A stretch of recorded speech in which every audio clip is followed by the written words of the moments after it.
किसी को हकीर न जाने, किसी से बदगुमानी न करें, पता नहीं उसने आगे जाके कहां पहुंचाना हो। बिश्र हाफी रहमतुल्लाह अलैह बहुत बड़े बुजुर्ग गुजरे हैं। ये शराबी थे, शराबी। किस जमाने में शराबी है? ये दूसरी सदी के आखिर के शराबी हैं। अभी अल्लाह के नबी के इंतकाल को पौने 200 साल हुए, 1.5-200 साल हुए, और ये हर वक्त शराब के नशे में धुत रहता था।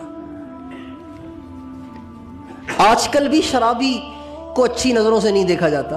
क्या ख्याल है? हम 1450 साल दूर के हैं अपने नबी के ज़माने से।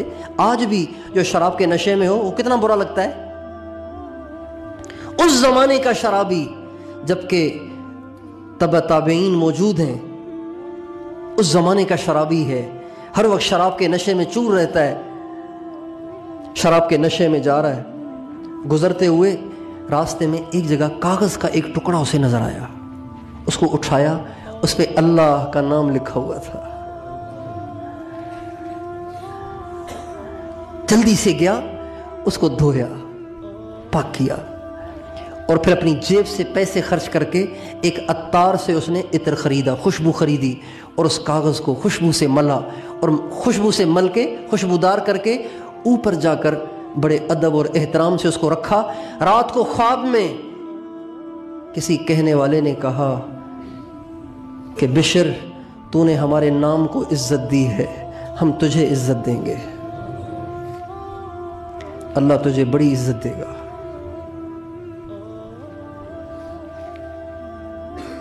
इतना अल्लाह ने उन्हें नवाजा, इतना नवाजा, इतना नवाजा, इतना नवाजा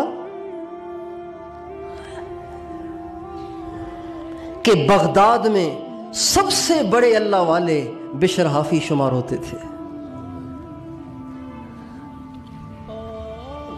इमाम अहमद बिन हंबल उनकी ज़ियारत को जाते थे। इमाम अहमद बिन हंबल उनकी ज़ियारत को जाते थे। इमाम अहमद बिन हंबल बहुत बड़े अल्लाह वाले हैं, बहुत बड़े इमाम हैं, लेकिन वो भी इनकी ज़ियारत को जाते थे।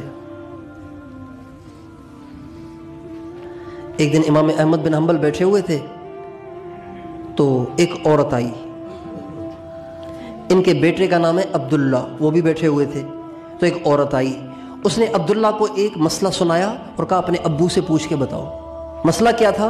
मसला था कि मैं ऊन काटती हूँ, माना सुट उठाई दिए हैं, ऊन काटती हूँ, तो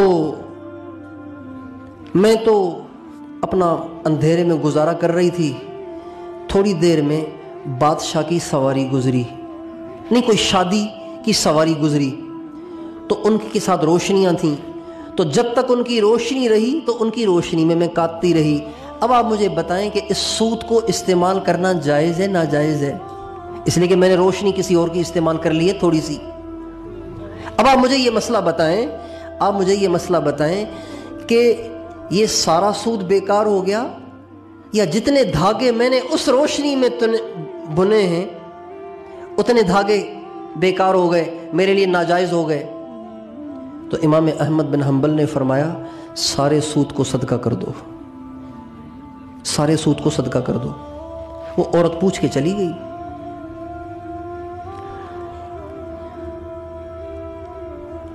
बेटे ने कहा अब्बू आपने अजीब फतवा दिया है। पहली बात तो ये कि उनकी रोशनी कोई पैसों की थोड़ी थी, वो तो वैसे ही गुजर रहे थे, इस्तेमाल कर लिया तो कौन सा नाजायज़ काम कर लिया। फिर दूसरी बात ये है कि जितने धागे उसने उस रोशनी में बुने हैं चले उतने ही ख़राब होने चाहिए, सारा सूत क्यों? तो फरमाया तुमने पहचाना नहीं ये कौन थी? कौन थी? ये बिशर हाफी की बहन थी। और बिशर हाफी वो है जिनके घर से दुनिया तकवा सीखती है, जिनके घर से दुनिया तकवा सीखती है। अगर इसको भी मैं गुंजाइश बताता तो दुनिया भी गुंजाइश पे चलती। इसलिए इसके घर के शायान शान यही है कि सारा सूद सदका कर दो। ये बिशर हाफी हैं। अब कोई कहेगा ये तो शराबी है, ये तो ऐसा है वैसा है। मेरे दोस्तों, किसी के बारे में दिल खराब न करें, کسی سے بدگمان نہ بنے، کسی کو حقیر نہ جانے، کسی کو کم نہ جانے، پتہ نہیں اس کا انجام کیا ہو، آپ کا انجام کیا ہو۔